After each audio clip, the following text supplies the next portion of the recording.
Bab 173. Keguncangan di kediaman keluarga Sun. Tuan Kepala Keluarga! Suara lantang bergema saat lebih dari 100 orang pasukan bayangan berjubah hitam berkumpul dalam formasi rapi. Tubuh mereka berdiri tegak, seperti batu karang yang tak tergoyahkan, memancarkan aura pembunuh yang pekat dan menakutkan. Meski mereka berseru memanggil Tuan Kepala Keluarga, tidak satu pun dari mereka menunjukkan ekspresi hormat di wajahnya. Mata mereka kosong dan dingin seperti mesin perang yang tidak mengenal emosi. Sun Jianchen hanya memandangi mereka dengan tenang, tanpa heran sedikit pun. Karena memang begitulah esensi dari pasukan bayangan berjubah hitam milik klan Sun. Mereka bukan lagi manusia biasa. Mereka adalah alat pembunuh, diciptakan hanya untuk bertempur dan membunuh. Bagi mereka, rasa takut, kasihan, atau ragu tak pernah ada dalam kamus hidup. Pasukan elit itu belum sepenuhnya lengkap, masih ada beberapa yang belum hadir. Tapi bagi Sun Jianchen, jumlah ini sudah lebih dari cukup. Dari 100 lebih orang, 7 diantaranya adalah ahli tingkat Wuling, dan sisanya adalah para pendekar di tingkat Grandmaster. Dengan strategi yang tepat, pasukan ini bahkan mampu menjebak dan membunuh seorang ahli Wuang. Kekuatan seperti ini bukan hal yang bisa dimiliki oleh sembarang pihak. Kelompok perampok besar seperti bajak laut Sungai Hitam pun tidak punya kemampuan membentuk unit sehebat ini. Kekuatan seperti ini hanya dimiliki oleh kekuatan papan atas negeri ini. Seperti klan Sun, atau klan Wei, atau klan Situ. Tuan Kepala, seluruh anggota pasukan bayangan yang tidak sedang bertugas telah berkumpul. Mohon petunjuk Anda. Lapor sang pengawal berjubah hitam dengan kepala tertunduk. Sun Jianchen hanya mengangguk singkat. Berangkat. Tanpa menambahkan sepatah kata pun, ia berbalik dan melangkah pergi. Pasukan hitam itu segera mengikuti. Langkah mereka senyap namun teratur seperti barisan bayangan maut. Kediaman klan Sun begitu luasnya, menyerupai taman kerajaan raksasa. Di dalamnya tinggal ribuan anggota inti dan cabang dari keluarga besar ini. Bangunan-bangunan berdiri megah dan padat, menjadikannya seperti kota kecil tersendiri. Orang luar yang pertama kali masuk tanpa pemandu bisa dengan mudah tersesat di dalamnya. Setelah waktu seukuran setengah cangkir teh, rombongan Sun Jianchen akhirnya tiba di depan kediaman tetua kedua. Terobos masuk! Perintah Sun Jianchen dingin. Boom! Pintu gerbang yang kokoh langsung hancur ditendang terbuka, menggemakan suara ledakan yang menggetarkan. Suasana di dalam kediaman sontak kacau. Siapa yang berani menerobos rumahku? Tetua kedua, yang dikenal berwatak sabar dan tenang, keluar dengan wajah merah padam oleh kemarahan. Seumur hidup, ini adalah pertama kalinya ada yang berani menendang pintu rumahnya. Namun saat matanya menangkap sosok di depan Sun Jianchen dengan pasukan hitamnya berbaris di belakang, darah di wajahnya seolah mengalir turun ke kakinya. Siapa bajingan yang berani menginjak-injak kediaman tetua kedua? Mau mati, hah? Tetua keempat menyusul keluar sambil berteriak murka, bahkan sebelum ia melihat siapa pelakunya. Namun saat pandangannya akhirnya tertuju pada wajah dingin Sun Jianchen, dan saat ia menyadari puluhan pendekar berjubah hitam berdiri membatu seperti bayangan kematian, teriakannya pun terhenti di tenggorokan. Suaramu nyaring juga, tetua keempat, ujar Sun Jianchen dengan senyum dingin. Tapi kalau kau ingin nyawaku, rasanya kau masih belum cukup kuat. Seketika suasana membeku. Semua mata serempak menoleh ke arah tetua kedua. Wajahnya berubah-ubah, dari merah menjadi pucat. Dia tak mengerti mengapa Sun Jianchen tiba-tiba datang. Namun saat semua orang masih terkejut, tetua keenam yang terkenal cerdik dan manipulatif, justru maju ke depan dengan wajah dipenuhi kemarahan suci. Tuan Kepala, apa arti semua ini? Kami hanya berkumpul santai sebagai sesama tetua. Anda datang membawa pasukan bayangan ke rumah ini. Apakah Anda menganggap kami ini musuh yang harus dimusnahkan? Kalimatnya seperti cambuk yang membangunkan semua yang hadir. Mereka pun mulai menyadari situasi yang mereka hadapi dan resiko yang bisa saja merenggut nyawa mereka malam ini. Tatapan para tetua mulai berubah, semakin waspada. Wajah mereka menegang. Pasukan bayangan yang berdiri membisu di belakang Sun Jiansheng seperti hantu pembawa maut, siap mencabut kepala siapa saja yang diperintahkan. Tuan Kepala, maksud Anda datang dengan kekuatan sebesar ini ke rumah saya? Sebenarnya apa yang ingin Anda lakukan? Tanya tetua kedua dengan suara berat. Sun Jiansheng menyeringai. Apa yang ingin aku lakukan? Ulangnya pelan, lalu suara itu berubah menjadi tawa sinis. Kalian benar-benar mengira aku tidak tahu, ya? Ia melangkah maju satu langkah. Tatapannya menyapu mereka satu persatu, penuh kegagalan dan kemarahan yang mendidih. Kalian pikir aku tuli dan buta? Kalian pikir aku tidak tahu rencana kalian semua untuk menyingkirkanku dari posisi kepala keluarga? Selama bertahun-tahun aku mengabdi untuk klan Sun. 2 anakku mati demi nama kita. Meski aku tak sempurna, setidaknya aku sudah memberikan segalanya. Dan kalian membalasnya dengan pengkhianatan. Dengan konspirasi licik di balik punggungku. Tetua kedua, serunya, menunjuk ke arah tuan rumah. Kalau kau tidak puas padaku, kenapa tidak datang langsung menemuiku? Kenapa harus diam-diam membentuk kelompok dan mencoba memaksaku turun tahta dengan paksa? Wajahnya merah padam, tubuhnya bergetar karena amarah yang tak tertahan. Suaranya menggema, mengguncang hati setiap orang yang mendengarnya. Para tetua terdiam. Kami... Tetua kedua tampak tak bisa berkata-kata. Para tetua lain hanya bisa menundukkan kepala, wajah mereka canggung dan bingung. Karena, jika harus jujur, Sun Jiansheng tidak sepenuhnya salah. Apa yang mereka lakukan memang diam-diam. Dan kini, ketika ia berdiri di depan mereka dengan puluhan prajurit siap membunuh, mereka mulai menyadari betapa tipisnya garis antara politik dan kematian. Sementara itu, tatua keenam, yang merasa rencananya meleset dari kendali, mulai menggertakkan giginya. Wajahnya mulai kehilangan ketenangan. Sun Jiansheng sudah tahu segalanya. Tapi yang belum mereka tahu, adalah apa yang akan terjadi di Jamzi tengah malam. Yang tak diketahui semua orang adalah bahwa tetua keenam bukanlah bagian sejati dari klan Sun. Di balik identitasnya sebagai salah satu tokoh senior keluarga, ia sebenarnya adalah mata-mata yang disusupkan oleh klan Situ. Demi rencana besar malam ini, baik klan Wei maupun klan Situ telah mengerahkan segala daya dan upaya, menyebar mata-mata ke dalam klan Sun selama bertahun-tahun, dan malam ini adalah malam ketika semuanya mencapai puncaknya. Skenario ini telah dirancang dengan cermat. Mereka tidak ingin pertumpahan darah yang tak terkendali. Tapi jika perlu, mereka siap melakukannya. Tepat di saat itu, dari seberang kerumunan, pria paruh baya berjubah hitam pengawal pribadi Sun Jiansheng mengangguk pelan ke arah tetua keenam. Gerakan nyaris tak terlihat oleh mata biasa. Mata tetua keenam langsung menyipit, lalu dalam sekejap ia memahami maksudnya. Sekarang waktunya. Tanpa banyak bicara, ia langsung mendorong keras tetua kelima yang berdiri di sampingnya ke depan sambil berteriak lantang. Situasinya sudah sejauh ini, untuk apa kita ragu lagi? Tangkap dia sekarang. Paksa dia menyerah. Jangan beri dia kesempatan melawan. Aku? Tetua kelima terkejut dan kehilangan keseimbangan. Tubuhnya terdorong ke depan tanpa bisa menahan. Tepat pada saat itu, cing!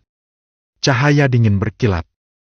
Pria berjubah hitam yang sebelumnya tenang itu menarik pedang dari balik punggungnya dan tanpa ampun menebaskan bilahnya ke arah tetua kelima. Pengkhianat keluarga! Lindungi kepala keluarga! Basmi para pemberontak!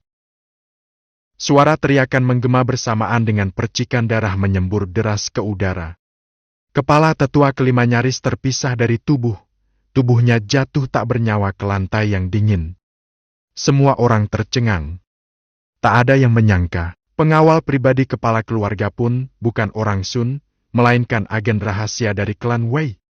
Dua pengkhianat dari dua klan berbeda, klan Wei dan klan Situ yang selama ini berjalan di jalur berbeda, malam ini justru melakukan koordinasi dengan keselarasan luar biasa. Dan hasilnya adalah darah yang mulai mengalir. Kalian berani menyerangku? Kalian pikir aku akan diam saja? Sun Jianchen, yang sedari tadi hanya menahan diri demi kestabilan internal keluarga, akhirnya meledak. Api kemarahan yang membara di dadanya kini tumpah sepenuhnya. Bunuh! Bunuh semua pengkhianat ini! Jangan sisakan satu pun! Pasukan bayangan langsung bergerak. Tanpa ragu, mereka mencabut senjata masing-masing dan menerjang ke depan. Mereka adalah alat pembunuh, dan perintah sudah jelas, habisi. Gila! Dia benar-benar sudah gila! Kalau kita diam, kita akan dibantai satu persatu. Lawan! Cepat lawan! Tetua ke-6 segera menyulut semangat perlawanan. Para tetua lain, yang awalnya masih ragu, kini telah berada di ujung tanduk. Setelah melihat tetua kelima terbunuh di depan mata, mereka tahu. Ini bukan lagi urusan politik. Ini hidup dan mati. Atas nama Majelis Tetua Keluarga, aku mencabut gelar Sun Jianchen sebagai kepala keluarga klan Sun. Keluarga kita hancur karena dia. Hari ini, dia harus mati. Para tetua ini bukanlah orang lemah. Masing-masing adalah pendekar tangguh, tingkat terendah mereka pun sudah mencapai Wal Muling. Saat mereka semua bersatu, aura kekuatan memekik di udara, menandai pertempuran besar yang pecah tanpa bisa dicegah. Pertempuran berdarah pecah di dalam kediaman tetua kedua. Puluhan pasukan bayangan melawan lebih dari 10 tetua yang menyerang balik dengan kemarahan dan putus asa. Sun Jianchen pun terpaksa turun tangan sendiri, ikut terseret dalam pertempuran itu. Namun berbeda dengan dulu, kini kekuatan Sun Jianchen tidak lagi seperti semula. Meski ia masih menyandang gelar ahli Wuwang, cedera berat yang dideritanya di tebing Tianjang telah merusak fondasi kekuatannya. Ia bahkan tak bisa lagi mengeluarkan kekuatan penuh dari tingkat Wuwang. Itulah sebabnya ia mengandalkan pasukan bayangan malam ini. Tapi, bahkan dengan kekuatan elit sekalipun, menghadapi seluruh majelis tetua yang memberontak serentak, bukan perkara mudah. Pertempuran meledak seperti badai. Suasana yang awalnya hanya panas karena debat kini telah berubah menjadi medan pembantaian berdarah. Kediaman besar klan Sun yang menjadi simbol kebanggaan keluarga selama ratusan tahun bergetar karena pertempuran internal yang brutal.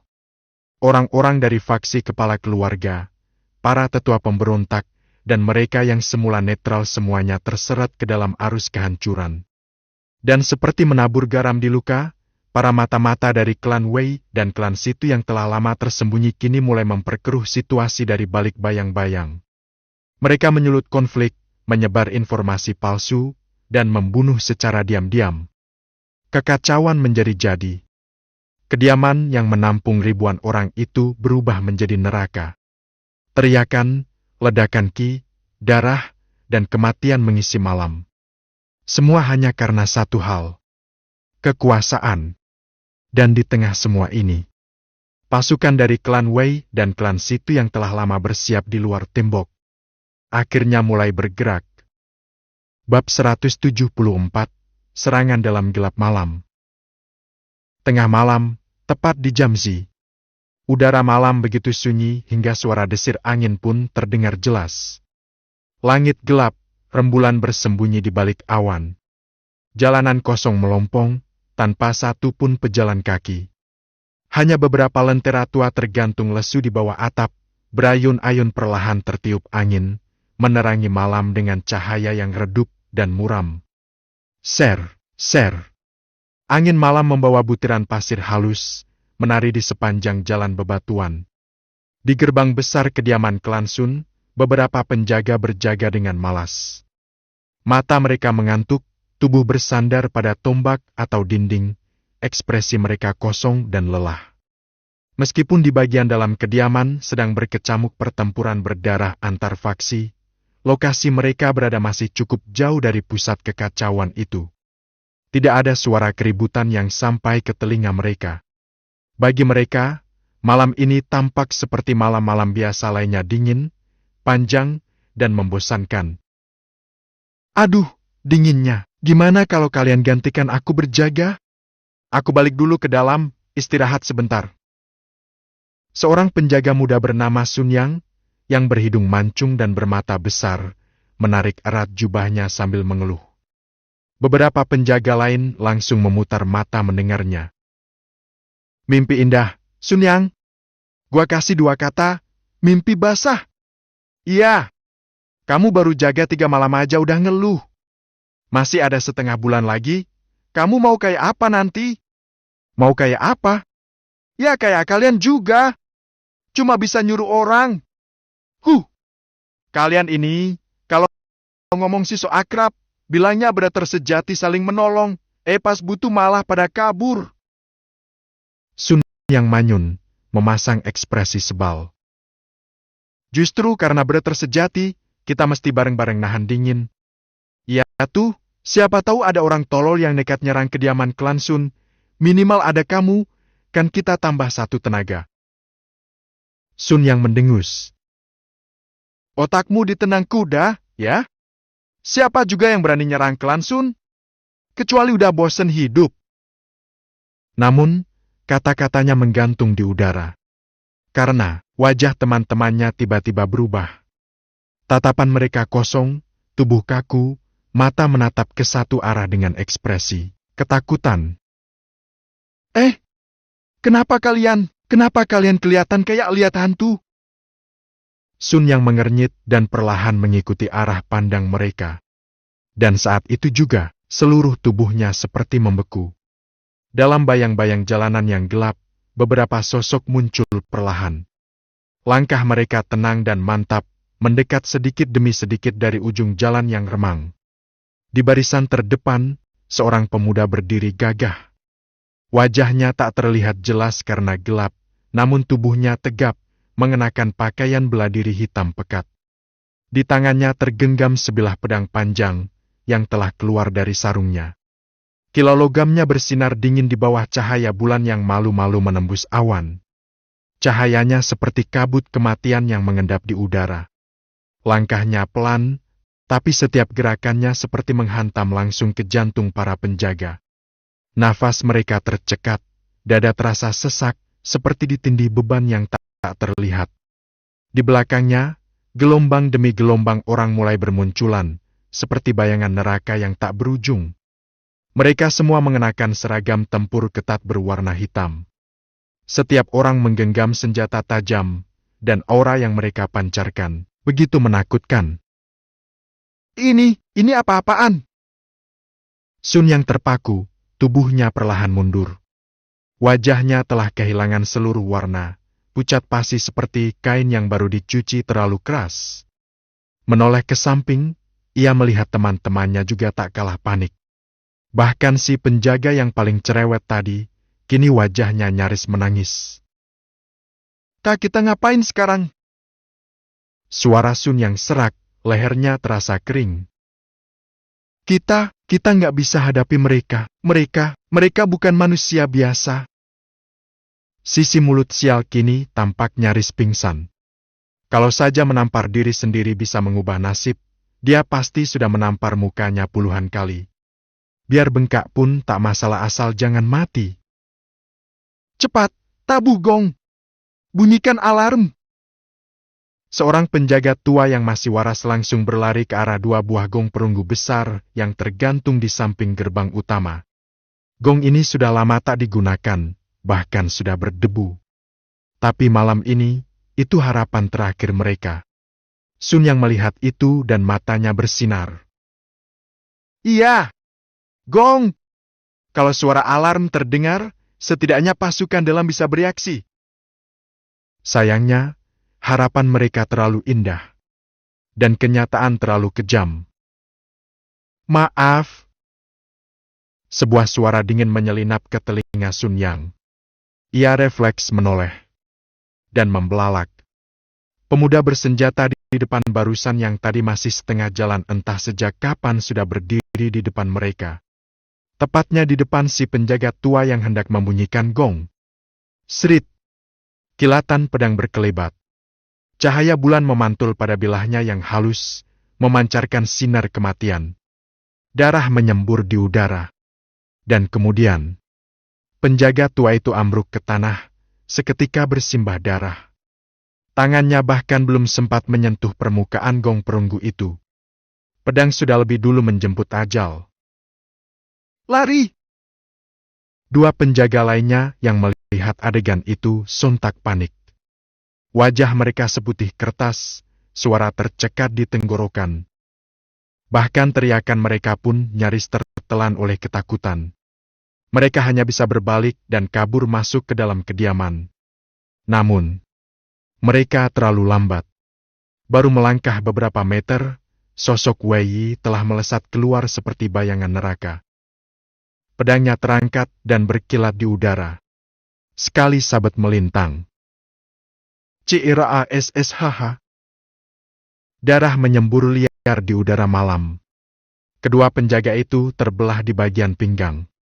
Tubuh mereka terhenti, mata membelalak penuh keterkejutan, sebelum akhirnya tumbang tanpa suara, berguling di atas batu paving halaman. 3 nyawa terenggut. Semua terjadi hanya dalam hitungan detik. Sun yang berdiri kaku seperti patung. Butiran keringat sebesar biji jagung menetes dari pelipisnya, menuruni wajahnya yang pucat. Punggungnya telah basah kuyup oleh keringat dingin. Tangannya gemetar. Kakinya tak bisa digerakkan. Dia bahkan tak berani memikirkan untuk lari. Aku bisa bantu tunjukkan jalan. Gumamnya gemetar. Apa saja bisa kulakukan, asal kau ampuni nyawaku. Sun yang menelan ludah yang terasa seperti batu. Jantungnya berdebar begitu kencang, seperti genderang perang ditabuh tanpa henti di dadanya. Dag dag dag. Bunuh dia. Perintah dingin Wei meluncur pelan dari bibirnya, seperti vonis dari dewa kematian. Sun yang langsung kaku. Dunia seolah berhenti berputar. Matanya menutup rapat. Jadi, ini akhirnya, aku akan mati juga. Namun, kilatan darah bukan berasal darinya. THOK. THOK. THOK. Terdengar suara berat seperti tubuh jatuh dari ketinggian. Saat Sun yang membuka matanya perlahan, ia melihat beberapa tubuh jatuh dari atas tembok. Para pengintai rahasia milik klan Sun semuanya telah dibunuh. Tubuh mereka jatuh satu persatu ke dalam halaman dengan suara teredam, dihabisi oleh para ahli dari klan Wei yang menyusup seperti bayangan. Wei Yi melirik ke arah Sun Yang dan berkata tenang. Kalau kau memang ingin membantu, maka sekarang saatnya. Tunjukkan jalannya. Sun Yang tertegun. Butuh beberapa detik baginya untuk menyadari bahwa ia masih hidup. Aku harus tanya, Anda ingin saya antar kemana? Sebagai seorang pengkhianat sementara yang baik, tentu saja dia harus memenuhi tugasnya dengan serius. Sun yang memang hanya keturunan cabang dari klan Sun. Ia baru beberapa bulan ditempatkan di kediaman utama ini, dan sebenarnya tidak punya banyak rasa memiliki terhadap klan tersebut. Kalau bisa hidup, kenapa tidak? Antarkan aku ke tempat di mana orang-orang penting berada. Wei Yi menjawab tegas. Kalau bisa, yang paling kuat di antara kalian, 5 orang. Temukan 5 sosok penting itu, dan setelah itu, kau bebas pergi. Wei Yi mengangkat tangan, memperlihatkan 5 jari.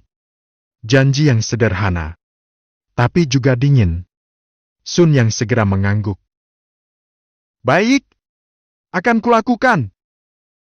Tanpa pikir panjang, ia langsung menyalakan otaknya. Siapa saja orang penting di dalam sini? Sun yang mulai menyusun nama-nama dari ingatannya. Kapten pengawal yang kejam dan brutal. Penatualu yang gendut dan serakah, yang mengatur semua urusan luar. Si Liu yang licik dan terkenal suka memeras anak baru. Dan beberapa tokoh lainnya yang kekuatannya cukup tinggi. Dengan cepat, Sun Yang berhasil menyaring 7 atau 8 nama, dan memilih 5 di antaranya yang paling cocok. Ikuti aku. Akan kutunjukkan jalan ke mereka. Suara Sun Yang mantap. Tatapannya kembali tajam. Kini dia adalah pemandu terbaik di malam paling berdarah dalam sejarah klan Sun. Wei Yi menyeringai kecil. Pemuda penjaga ini tidak buruk tanggap, tidak panik, dan tahu situasi. Ayo bergerak! Wei Yi melambaikan tangannya. Ia langsung mengikuti Sun Yang dari belakang, diikuti oleh belasan elit klan Wei lainnya yang menyelinap masuk bagaikan pemburu malam. Dalam hatinya, Wei Yi tahu. Dengan pemandu seperti ini, tugasnya malam ini akan berjalan lebih cepat dan lebih akurat. Sedangkan klan Sun sudah tak punya harapan. Dengan 10 tim elit dari klan Wei dan klan Situ, masing-masing terdiri dari ratusan ahli, seluruh kompleks kediaman telah terkepung rapat seperti kendi tertutup. Tidak ada yang bisa keluar hidup-hidup. Tidak malam ini. Bab 175, menembus batas menuju tingkat Wuling. 20 orang satu tim, segera menyebar dan bergerak masing-masing. Ingat satu hal baik-baik, lebih baik salah bunuh daripada membiarkan ada yang lolos. Paham? Begitu memasuki wilayah utama kediaman klan Sun, Wei Yi segera memberikan perintah dengan suara dingin menusuk. Tatapannya tajam dan tegas, tak memberi ruang untuk sanggahan. Wajahnya tak menunjukkan emosi sedikit pun, seperti batu karang yang membeku di tengah malam musim dingin. Sun yang berdiri di sisi, bergetar hebat, nyaris tak mampu berdiri tegak. Ketakutan menyelimuti wajahnya, menggigil dari kepala hingga kaki. Perintah barusan jelas. Ini bukan peringatan. Ini deklarasi pemusnahan. Para prajurit klan Wei yang telah menunggu di belakangnya pun menjawab serempak. Suaranya seragam, dingin, dan mematikan. Kini bukan lagi waktunya untuk belas kasihan. Mengampuni musuh berarti menciptakan masalah di masa depan.